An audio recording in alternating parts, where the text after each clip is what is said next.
Good morning. My name is Jen Hession, and I want to welcome you to the NIH Office of Disease Prevention's Mind the Gap webinar series. This series explores research design, measurement, intervention, data analysis, and other methods of interest to prevention science. Our goal is to engage the prevention research community in thought-provoking discussions to promote the use of best available methods and to support the development of better methods. Before we begin, I have some housekeeping items. To submit questions during the webinar, there are two options. First, you may submit questions via WebEx by clicking on the question mark in the WebEx toolbar. Please direct your questions to all panelists. Second, you may participate by Twitter and submit questions using the hashtag #NIHMTG. At the conclusion of today's talk, we will open the floor to questions that have been submitted via WebEx and Twitter. Lastly, we would appreciate your feedback about today's webinar. Upon closing the WebEx meeting, you will be directed to a website to complete an evaluation. We would appreciate your feedback as it will help us improve this webinar series. At this time, I'd like to introduce Dr. David M. Murray, Associate Director for Prevention and Director of the Office of Disease Prevention. Thank you, Jen.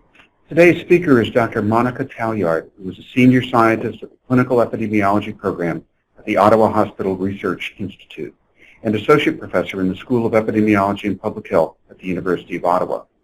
She has a PhD in epidemiology and biostatistics from Western University, and her main research interests are the design, analysis, and ethics of cluster randomized trials. As a methodologist with the Ottawa Methods Center, Dr. Talliard works with clinicians and researchers from a variety of disciplines and medical specialties in the design and analysis of cluster randomized trials, standard clinical trials, and observational studies. She also supervises master's and doctoral students in epidemiology and teaches biostatistics courses at the University of Ottawa. It's my pleasure to welcome Dr. Talliard.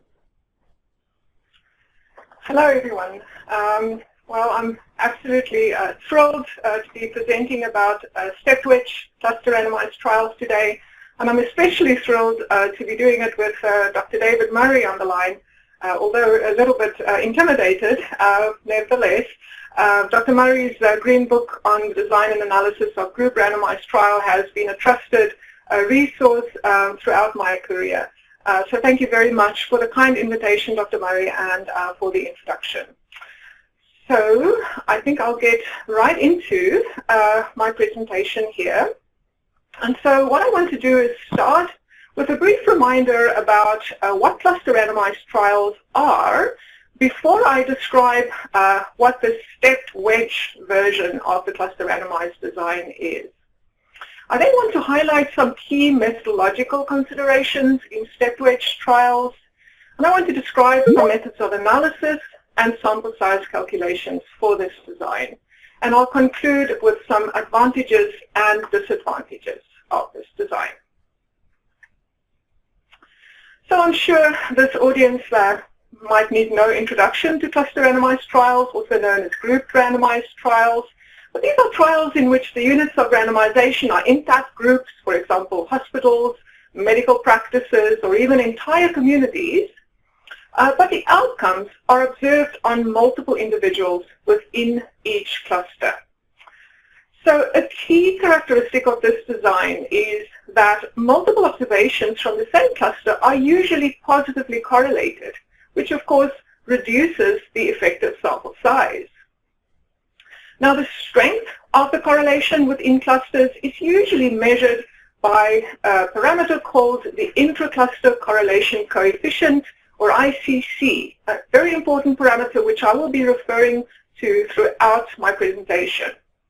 So it's well recognized that we have to account for the ICC in both the sample size calculation and the analysis. If we don't account for the ICC during sample size calculation, our sample size will be too small, and we have an increased risk of a type 2 error. On the other hand, if we don't account for the ICC in the analysis, our sample size will be overstated, and in fact, we'll be at risk of an increased type 1 error rate. So given that the ICC is very important, I have provided here a very simple definition for the ICC. So let's just assume the outcome is continuous. The variance is sigma square. So it's very easy to show that the total variance can be decomposed into two components, the variance between cluster means, as well as the variance of individual responses from their own cluster means, so the within cluster variance. So we have the between cluster variance, sigma square B, and the within cluster variance, sigma square W. So with this simple setup, the ICC can simply be defined as the between cluster variance divided by the total variance, in other words, the proportion of the total variance that's between clusters, and here the ICC varies between 0 and 1. Okay, so what is the impact of this clustering on inferences from a trial? Well, again, it's easy to look at the variance of the mean in a standard clinical trial where n independent individuals are randomized to each arm. I think most of us will recognize this expression for the variance of the mean. It's simply sigma square over n. However, if we have a cluster randomized trial where we have k clusters and m individuals per cluster, there is an extra piece attached to the variance of the mean, which I have highlighted here. So this is called the variance inflation factor, or the design effect. So the design effect is simply 1 plus m minus 1, where m is the cluster size, times rho, where rho is the intercluster correlation coefficient. So the design effect permits a very simple approach for calculating sample size for a cluster trial. We can proceed by just multiplying the n required under individual randomization by the design effect. Now, usually in a cluster trial, there's also the need to make small sample adjustments to account for the fact that we are using critical values from the normal distribution rather than the t-distribution. Right, so that's all about cluster randomized trials. So what is the stepped wedge cluster randomized trial? So this is a relatively new type of cluster randomized trial design. It's commonly used to evaluate public health, health system, and service delivery interventions. So I think it's not really a single design, it's really a collection of many possible design variations. And when one reads published step wedge trials, there are so many variations that it really becomes quite confusing. This design has seen a rapid increase in popularity, but I'm afraid that its use in practice has outpaced its methodological development, and I think we need substantial methodological expansion in methods for this trial over the next few years. So let me explain what the step wedge is. Here is a basic diagram. This is for the most basic version of the stepped wedge design. Note that at the beginning of the trial, all of the clusters are in the control condition. They then cross over sequentially and in random sequence to the intervention condition until by the end of the trial, all of the clusters are exposed to the intervention condition. So the outcomes are assessed repeatedly in each cluster over time. So that's the basic layout of a stepped wedge cluster randomized design. So I just need to establish the terminology that I'm going to be using throughout my presentation. First of all, the rows of this design is referred to as sequences. So in this design, there are 4 sequences. Clusters are randomized with respect to different sequences of control and intervention indicators. I said that repeated measures are taken on each cluster, and these are taken within different periods. So the columns of this design are referred to as periods. The cells are the cluster periods. And in fact, the cluster period sizes and the number of periods, as well as the number of clusters, of course, are critical when it comes to power calculations. So we use the word step to refer to the times at which the intervention is implemented, and the duration between the steps is referred to as the step length. Okay, so that is the terminology that we're going to use. Now, the stepped wedge assumes that the measurements that are taken as soon as the cluster is switched over to the intervention condition reflects the effect of that intervention. But sometimes the effect of the intervention cannot be observed immediately. For example, it may take a while for the intervention to become actually implemented and to be embedded in the cluster. Or there can be a natural lag before the intervention can even plausibly affect the outcomes. So if we do take observations during those periods, there could be a bias towards the null. So it is recommended to explicitly consider in your design whether or not you need a transition period. And I will explain later during the analysis how we might handle such transition periods in the analysis. Now, this transition period can just be a small portion of the entire interval, or it could be even an entire step length. Now, generally, don't have too much time to elaborate on this, but generally it is preferable to have the transition period as just a small fraction of the entire interval rather than eliminating an entire step length. And the reason for that is that these cells on the diagonal actually contribute most to the power of the design. So it is preferable to choose the step lengths such that the transition period is just a small fraction of that step. Now, there are two main types of stepped wedge designs, depending on how the outcomes are collected. So in a repeated cross-sectional design, different individuals are measured each time. In a cohort design, on the other hand, the same individuals are measured each time. Okay, and we can differentiate further between closed cohort designs, in which no new individuals may join the trial, and an open cohort design, in which some individuals may leave and others may join the cohort during the trial. So those are the main types of designs based on how the outcomes are collected.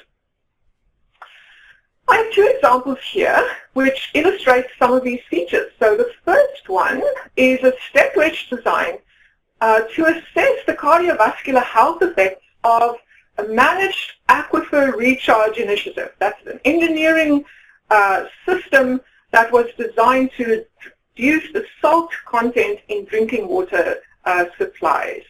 So the background to this is that because of saltwater intrusion, water supplies in coastal regions may become contaminated with salt, and this can lead to high blood pressure and all sorts of other bad health effects. So the investigators developed a technology called a managed aquifer recharge system, which utilizes rainwater to restore equilibrium and reduce the salt content of the drinking water. So they wanted to evaluate this technology. They designed a stepped wedge trial in 16 communities over 5 months. So here is a diagram of the design, which was presented in the manuscript. Notice that at the beginning of the trial, all 16 communities are in the control condition. And then on monthly intervals, a random selection of 4 communities, 4 new communities, install this system until by the end all 16 communities will have received this technology. So the outcome is blood pressure. This was measured on an average of 60 adults in each community, and these individuals were recruited before the communities were randomized. So they all agreed to participate in the trial, and the same individuals were measured each month from the beginning to the end of the trial. So all of the individuals were exposed to both the control condition and the intervention condition. And so this clearly is an example of a closed cohort design. The second example is a step wedge trial that was designed to evaluate the impact of a clinical decision rule called the heart risk score in patients presenting to emergency departments with acute chest pain. So the objective basically was to determine if the use of this scoring system, or this clinical decision rule, can be helpful in real-world clinical decision-making. So does it help to decide which patients can safely be sent home, which patients need to be admitted, and which patients need immediate intervention?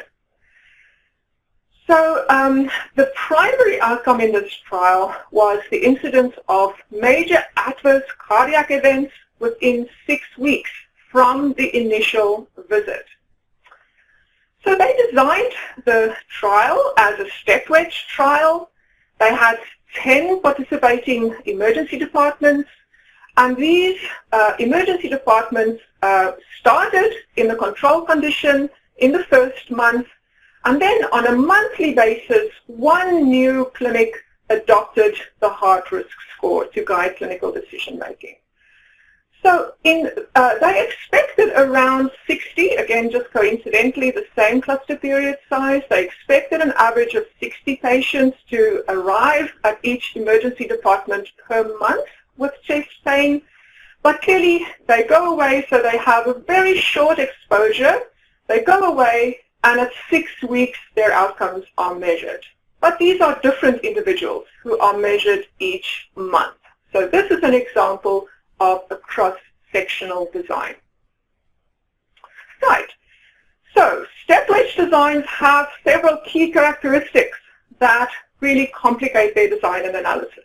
So I want to describe what these characteristics are before I go into details of the analysis and the sample size calculation. Now these characteristics do increase the risks of various forms of bias with this design. And I believe that we need to carefully consider whether this design is appropriate in each particular scenario. We also need to take special care in how we report results from a step wedge trial. And I'll just say that there is now a consort extension for step wedge trials led by Dr. Carla Hemming, which is in press at the BMJ.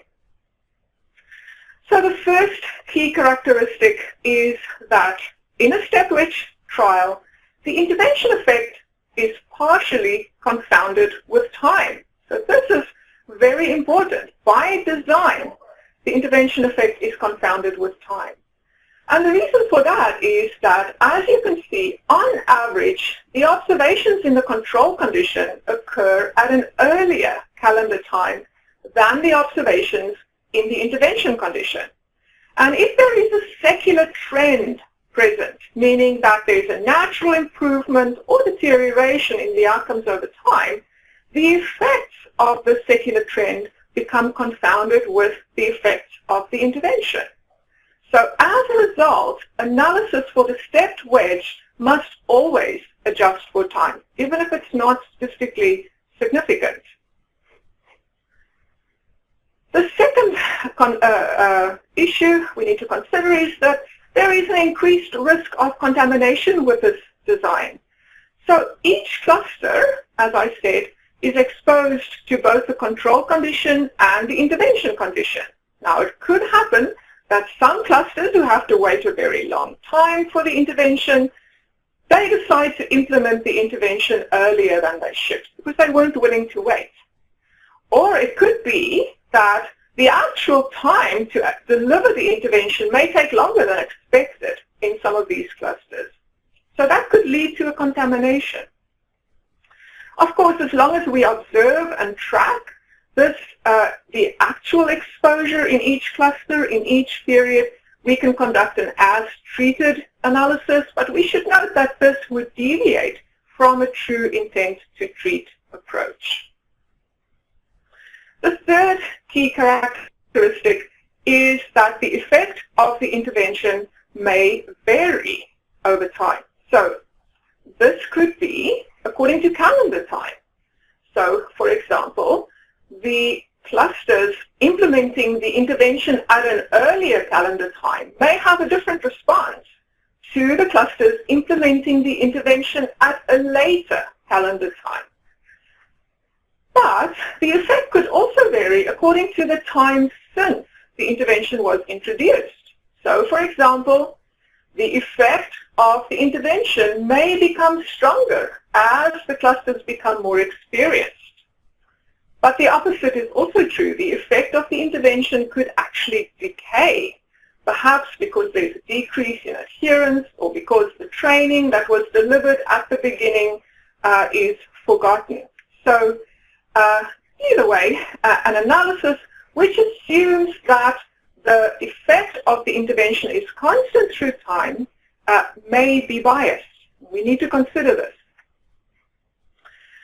A fourth characteristic is that the effect of the intervention may also vary across clusters. Remember, each cluster is exposed to both the control and the intervention condition. So we could estimate the effect of the intervention within each cluster. And this effect may vary. This could be because of differences in the way the intervention is actually implemented, or differences in adherence, or other characteristics associated with these clusters. So again, an analysis which assumes that the intervention effect is the same across clusters may be biased. And we have to account for this in the design, because if we do account for this in the analysis, it can reduce the power for the trial. The fifth and final characteristic that I want to highlight is that intra-cluster correlations are much more complicated in a stepped wedge design.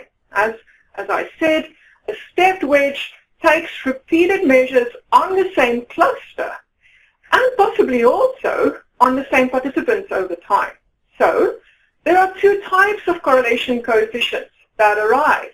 So we have a within period ICC, which is the correlation between two different individuals in the same cluster and in the same period.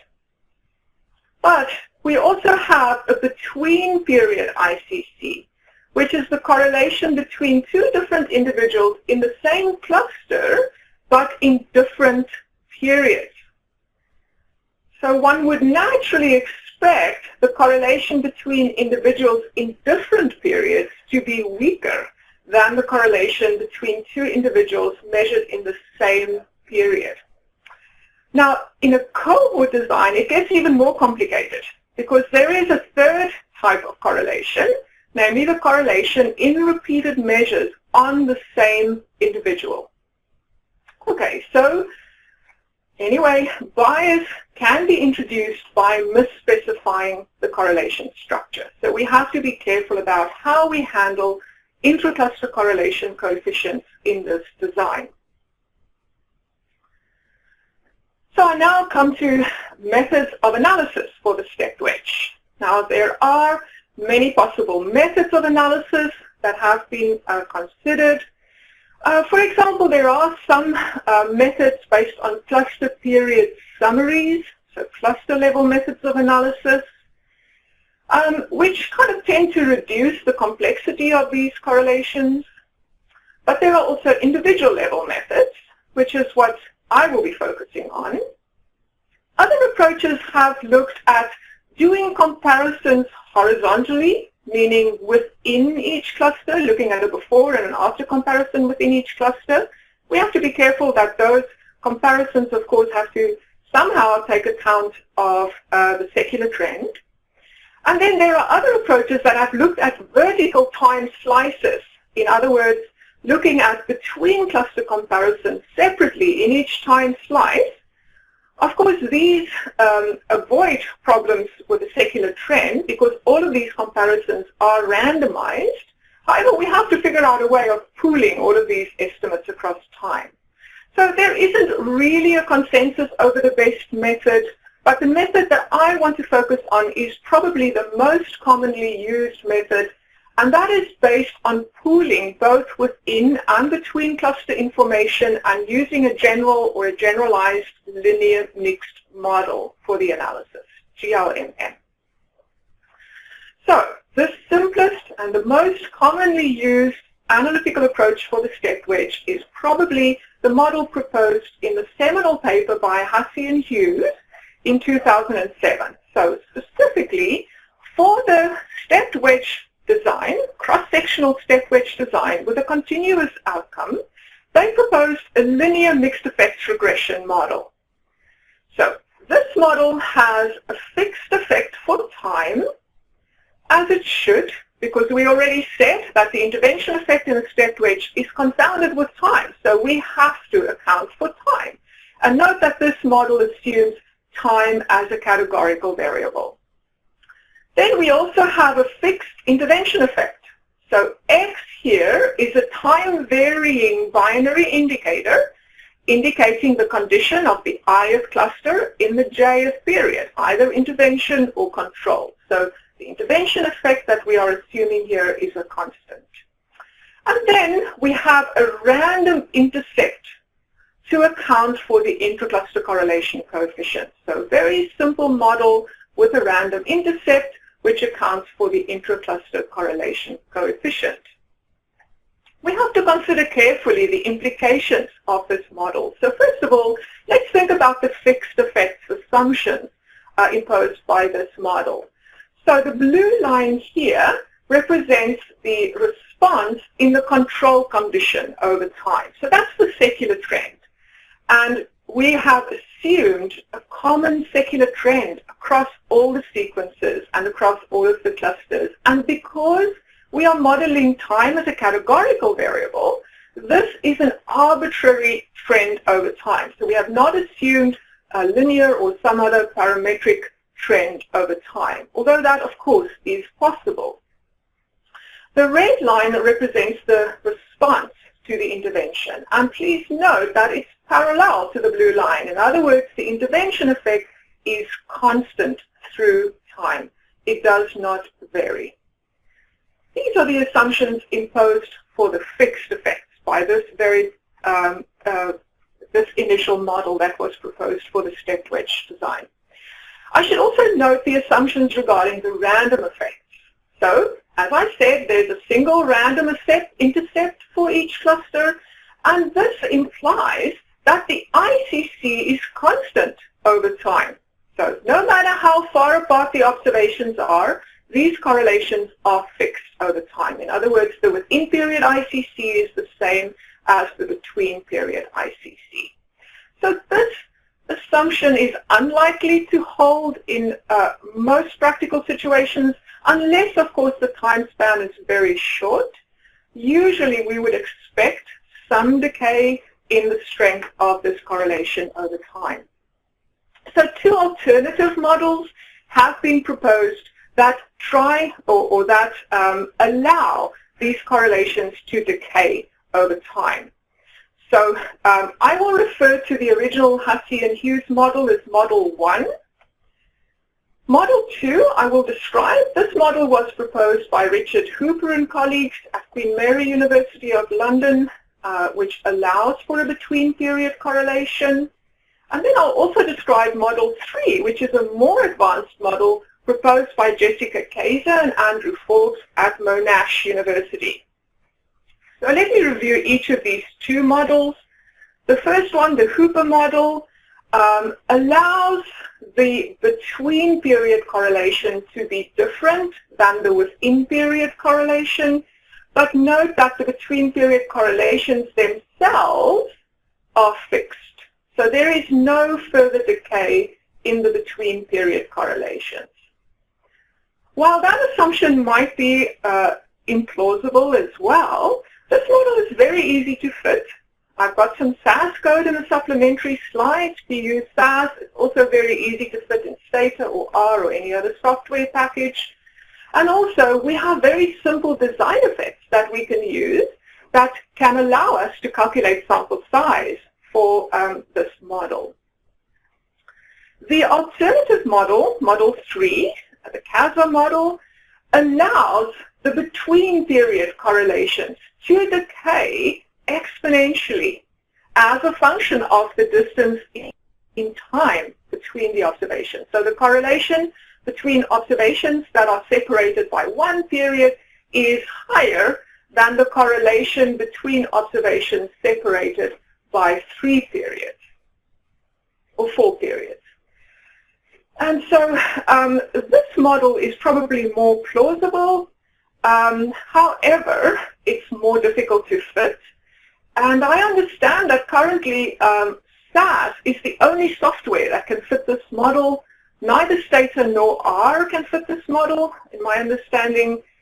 And also, we have no simple design effects for it. So I am, however, going to point you to an R-Shiny app, which can do sample size calculations that match this model. But the complexity is there, and even in SAS, this model can take quite long to converge. So just to show you the details for the Hoover model, the only difference between the Hoover model and the original Hussey and Hughes model is the addition of this random term, a random cluster by period effect. That's the only difference. So we still have the fixed effect for time, which is discrete. We have the fixed intervention effect. We have a random intercept, and then we have this random cluster by period effect. Right? So straightforward. This model, as I said, defines a within period ICC, which is defined in terms of the variance components for this model as I have here. So I will denote the within period ICC as row 0. The between period ICC, so the correlation between two individuals in different periods, is denoted row 1 here. And clearly, unless the variance of the random cluster by period interaction is 0, the between period correlation will be less than the within period correlation, which is exactly what we wanted. But the between period correlation itself is not a function of time, so it is constant through time. Now the ratio of the between period and the within period correlation is given a special name and special meaning. It's called the cluster autocorrelation coefficient, CAC. So the cluster autocorrelation coefficient essentially measures the extent of the correlation decay.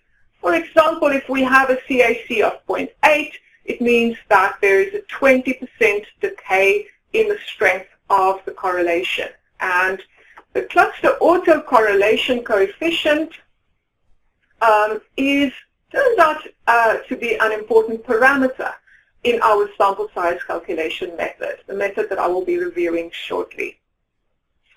Please note that if we assume a cluster autocorrelation coefficient of 1, it implies that the between period and within period intracluster correlations are equal. In other words, we are back to the Hussey and Hughes model. Right. So given that I said that the more complex model, which allows the correlations to decay, is more difficult to fit, it is important to investigate the implications of misspecifying the correlation structure. So in other words, what are the implications if we do fit the Hussey and Hughes model when that more complex model holds? Or what are the implications if we fit the Hoover model when the more complex decaying correlation model holds? Now, in the supplementary material, I point you to a nice lookup table developed by Jessica Kaiser and Andrew Forbes, which can allow you to look up the implications of misspecifying the correlation. To summarize, first of all, if we assume model 1, so if we assume a cluster autocorrelation coefficient of 1, meaning the Hussey and Hughes model where the correlations don't decay, we will always underestimate the variance. So that's bad because our p-values will be too small and our confidence intervals will be too narrow. Interestingly, when we assume model 2, meaning the Hoover model, where the between period correlations don't decay, but there is a difference between and within period correlation, then we can sometimes get the opposite effect, but in most circumstances, we will underestimate the variance as well. So the impact actually depends on the strength of the correlation decay, the within period ICC, and the cluster period sizes. So as I said, there is a lookup table where you can look up for specific design scenarios what the implications are.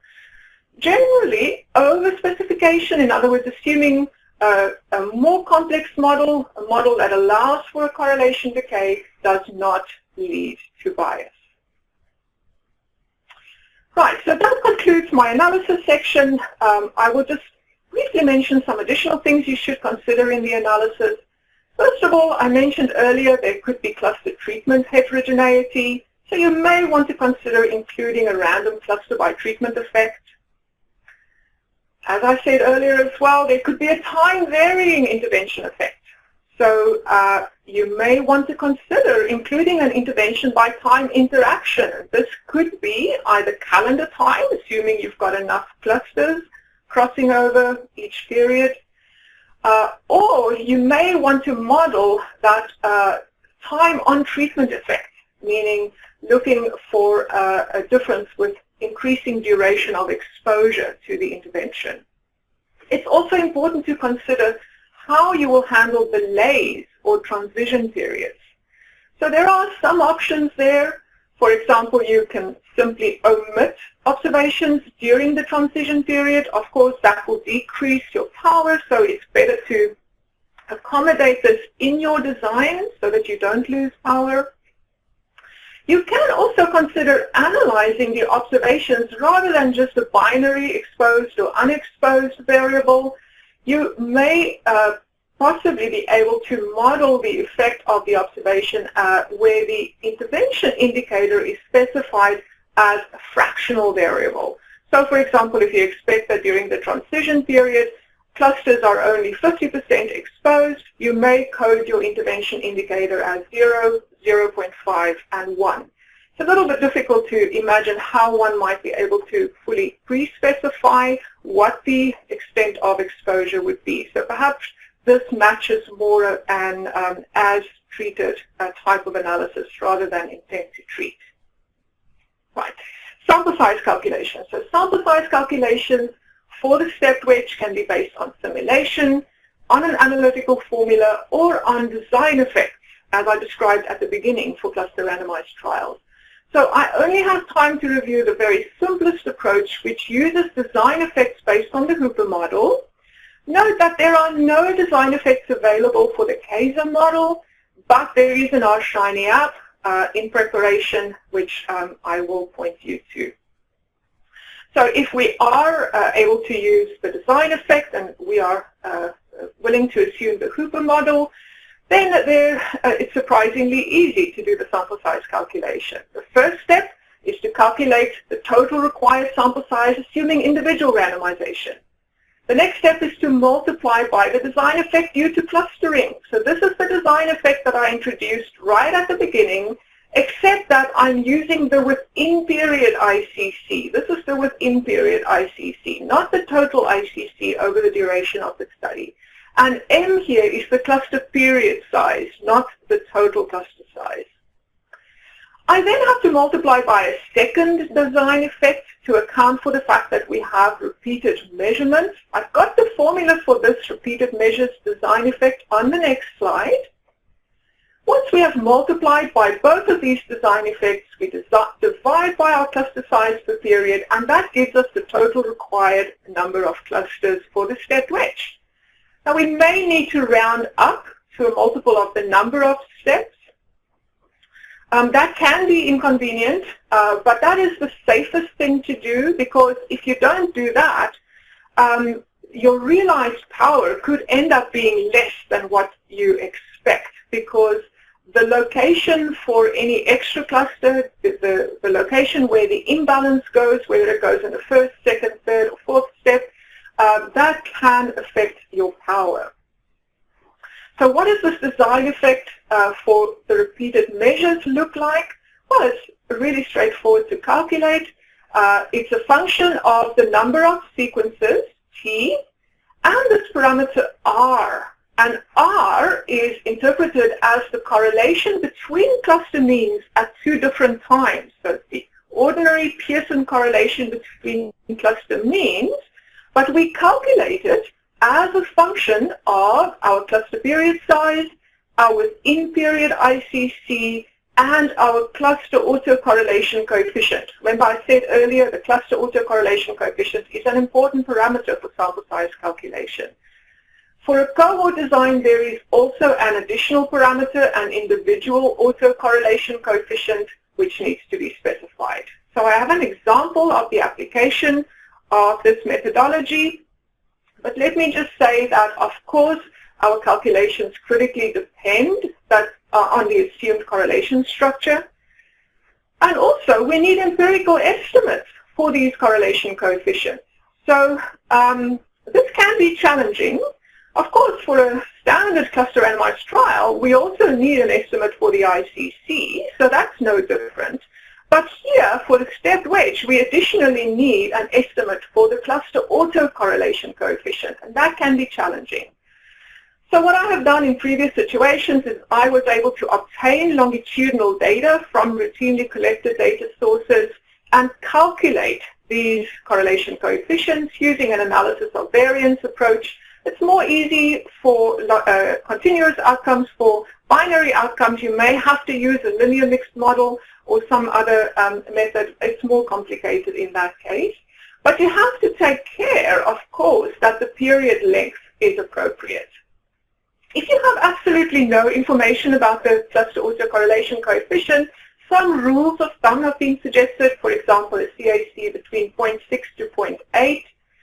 And either way, it's essential to examine sensitivity to a range of alternative possible assumptions. So here is a worked example for the trial in Bangladesh.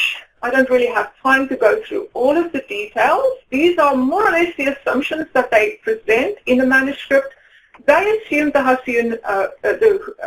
Husse-Hughes model, so they did not account for a cluster autocorrelation coefficient, but I have assumed some random values here, and the calculation works out according to what they present in the trial, 16 clusters. I had to round up from 14.8 to 16. So this can sometimes be a little bit inconvenient. For example, if you have 10 steps and your answer comes out to be 11.5, you may have no choice but to round up to 20, unless you have a method that can accommodate the imbalance in the design. This diagram just shows, for interest, the comparison between the stepped wedge, which, as I said, requires 16 communities, total of 960 individuals.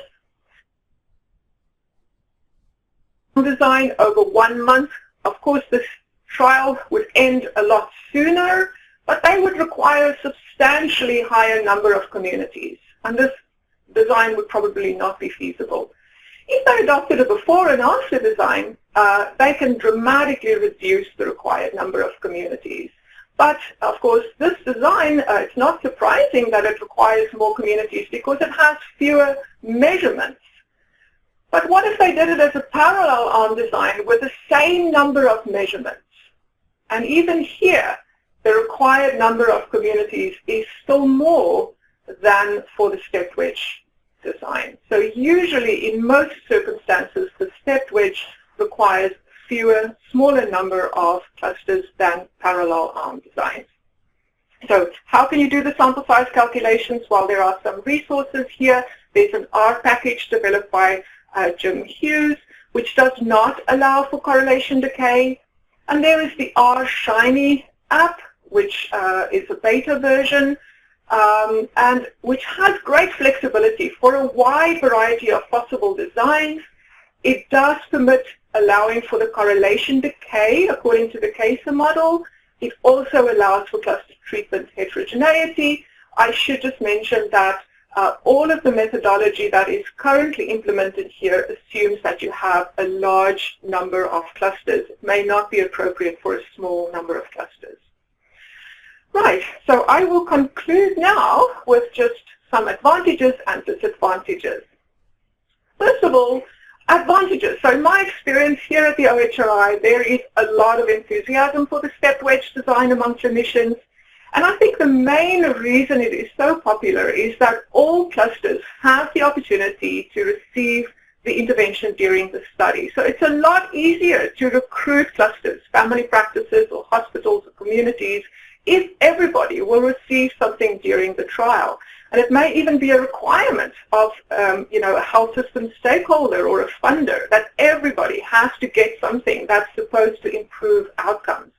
And in that case, at least the stepped wedge is stronger than the alternative, which might have been an uncontrolled before and after design.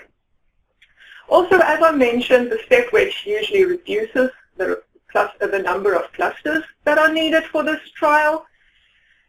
And a third reason why it's often used is because people say that it simplifies the logistics. Only one intervention, the intervention can be implemented in only one cluster at a time. But of course, that reason doesn't really hold water because we can do the same thing with a parallel arm design as well.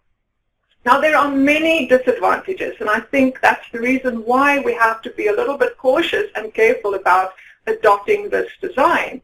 First of all, as I said, by design, the intervention effect is confounded with secular trend. So it can be difficult to adequately model the effect of the secular trend. Secondly, even though people think that it's logistically simpler, actually it's logistically more complicated. All of the participating clusters have to be recruited at the beginning so that they can be randomized. So all of the ethics approvals and all of the preparation has to be done up front because you don't know which of the clusters has to implement the intervention first. And this can be logistically challenging as well to ensure that all of the clusters are ready to implement the intervention when they are supposed to implement it. Unless you have routinely collected outcomes available, this design can increase the data collection burden. It can also take a lot longer to complete the study because it is a longitudinal design, and this in itself can increase the risk of clusters dropping out. It may increase the risk of contamination or various external events influencing the outcomes. And then finally, this design is a lot more complicated to analyze and interpret. There are many assumptions, as I mentioned earlier.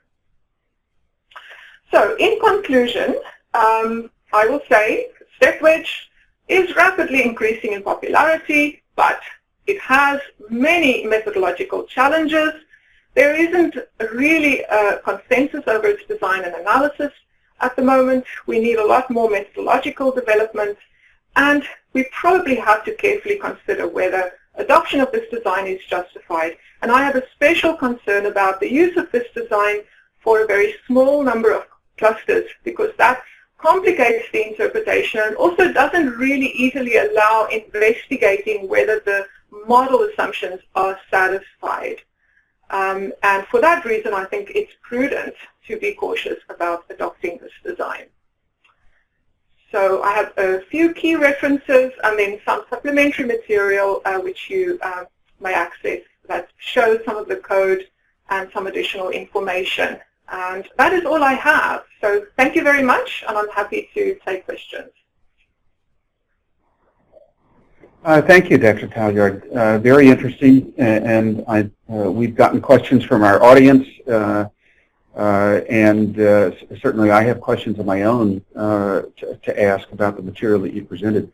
Let's start with a question about, should you use stepped wedge? Should you use a parallel group or cluster randomized trial design? Because that's the first question that many people consider. And you, at the end of your presentation, you identified strengths and weaknesses of the stepped wedge, and often in relation to the parallel group randomized trial. The factors that people usually talk about when they're thinking about the trade-offs are political considerations. Often it's difficult to sell the stakeholders on a design if they know that half of the groups or communities are going to have to be in a control condition for the whole study, and the stepped wedge has an advantage there because everybody gets the intervention before it's over. Another issue is sample size, and you've presented the case that we often can get away with a smaller study using stepped wedge, and I will certainly agree with that. Sometimes the differences are dramatic, as in the example that you showed. Sometimes the differences are far less dramatic, where the savings might be a few clusters rather than half.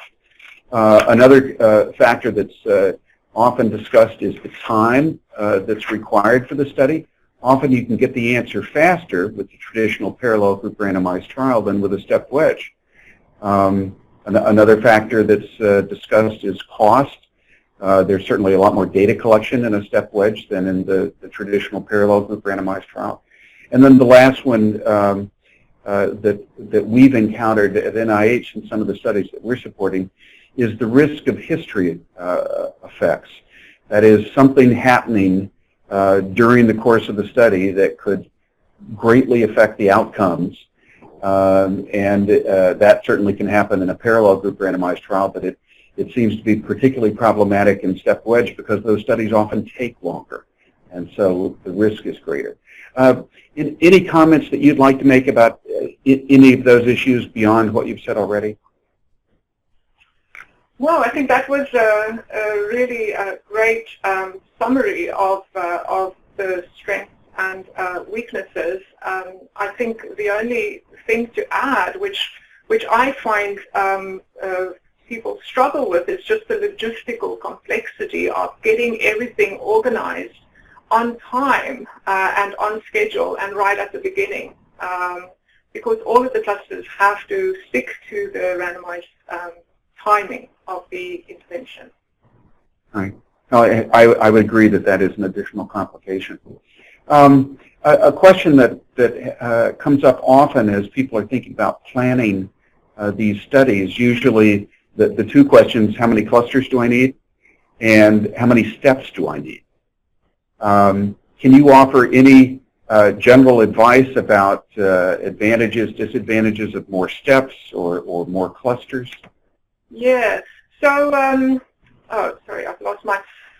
I do have some recommendations regarding the choice of step length right at the very end of my supplementary slide. Sorry, so the step length, I think the first consideration usually is logistical, because it depends on the funding for the study and the total trial duration. So that usually plays an important role. The recommendation is to try and maximize the number of steps. So you get the most power with this design when each cluster has its own step. So in other words, if you have 10 clusters, you ideally want to have 10 steps. However, there is kind of a diminishing returns in that you get the most benefit from increasing from 3 to 4 to 5 steps, and then it kind of tends to level off a little bit. So the step length, of course, also needs to be taken or chosen with due consideration for how long it actually takes for the outcomes to show an effect of the intervention. In other words, that lag time that I spoke of earlier. So if there is a lag before the intervention effect is realized, you will have to make sure that your step length can kind of take in that lag, and that it's longer than the lag, because the very first time point after the cluster has switched over to the intervention has to reflect the effect of the intervention, because of this assumption that the effect of the intervention is constant through time. So from the very beginning, the effect is immediate and it persists through time. So your lag has to be accommodated within that. And so I find that it usually requires a lot of discussion with the clinicians and the principal investigator in terms of logistics, in terms of power calculations, just the practicalities of how long it takes before the outcomes actually show an effect of the intervention, and then there are power considerations as well. Mm-hmm. The comment about being sure to include the transition period within the step, does that apply if I'm fitting a model that allows for a gradually increasing or decreasing intervention effect? So in other words, a time by treatment interaction? So they are unrelated issues in my understanding. So when you have a transition period, which you decide to accommodate with a fractional treatment indicator, well, that's just a way of dealing with that one time period where the effect of the exposure is partial. But you still need an immediate effect once the cluster is fully exposed to the intervention, right? It's not as if we are now fitting a time-varying effect. It simply just deals with the fact that from unexposed to exposed, there is a gradient of effect. But once the cluster is fully exposed, that is your single estimate of the intervention effect. And again, it's constant through time. So we have no methodology currently that accommodates a time-varying effect in the sample size, although we do know how to analyze that. We are being overwhelmed with questions, Dr. Talliard. We have a very interested audience.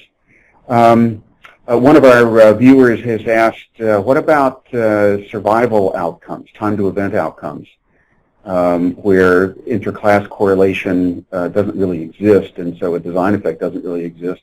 How do you do sample size calculations for a stepped wedge where you're going to have survival outcomes? Yes, so this is one of those areas where we need more work. So I personally have not had experience with time-to-event outcomes in stepped wedge trials. There are some published examples, however. There is the TRIO study where I believe Larry Moulton was involved in that study, and there is some methodology that was described for dealing with time-to-event outcomes, but the sample size methodology for survival outcomes is not very well developed, and I'm unable to offer further guidance about that, sorry. Simulation methods might be helpful in that case. Another question from one of our listeners, and I've encountered this question in parallel group randomized trials as well. How do you feel about creating what you might call artificial clusters? That is, in some cases your cluster is a hospital, but some of those hospitals might be quite small, and is it ever appropriate to put some of those together into a single cluster where all of the small hospitals in that cluster are treated in the same way and analyzed in the same way as though it's one cluster instead of several small hospitals? So in other words, treating a group of hospitals as a single cluster rather than as separate clusters. I think that would, go ahead. It would make more sense if those hospitals might be all affiliated. So for example, there might be different campuses that are all part of the same organization, and often there is contamination between the different sites, in which case it would make more sense to treat them as a single cluster. Now, how to deal with that in the analysis? So there are methods for doing multi-level modeling in stepped wedge trials, so that wouldn't be too difficult. For example, you could consider adding an additional random intercept for a lower level unit.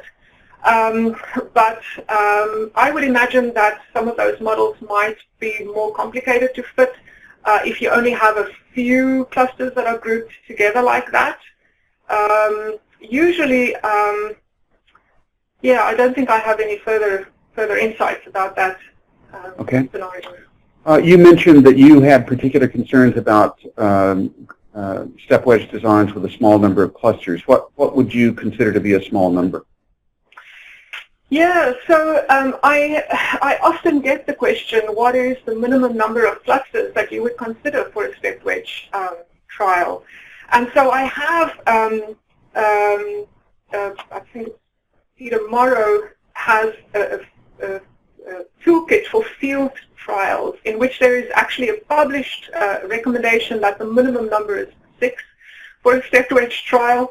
I don't know. I think the vast, well, actually close to a third of published stepped wedge trials thus far have fewer than 10 clusters. Personally, I don't really feel comfortable doing a stepped wedge with fewer than 10 clusters. But you know, the problem is that the sample size calculation often tells you that you need a very small number, especially when the effect size is quite large. And so it's really difficult to convince people once they see the power calculation that there are additional considerations that you have to consider. There are additional concerns with having a small number of clusters. It's not just about you know, the power considerations. It raises challenges in the analysis as well. So I feel that 10 probably would be a minimum that would be reasonable, but there are examples, many, with fewer than 10. And I think you would agree, Dr. Talliard, that, and you suggested it in your presentation, that a power calculation is just an exercise with a calculator, and everything depends on the quality of the parameter estimates that are used in the power calculation. And any investigator would be well advised to do sensitivity analyses associated with the power calculations, varying those parameter estimates over a reasonable range, and then being rather informed about selecting the ultimate design and sample size. Yes, exactly, and especially for the step wedge, I think it's very important because we're unlikely to have the necessary information to inform these power calculations, especially for the cluster autocorrelation coefficient. All right, I wish we had more time, but we're going to start losing our audience if we don't wrap up. Lots of interest in this material. I want to thank you very much, Dr. Talliard, for your wonderful presentation today, and I'll turn it back to Jen. Thank you, Dr. Murray, and thank you to everyone who participated in today's webinar. On the Mind the Gap website, prevention.nih.gov/mindthegap, you will find several resources for this talk, including slides and a list of references. We will also be posting a recording of today's webinar on our website next week. You will receive an email with a link to the recording when it is available. Thank you.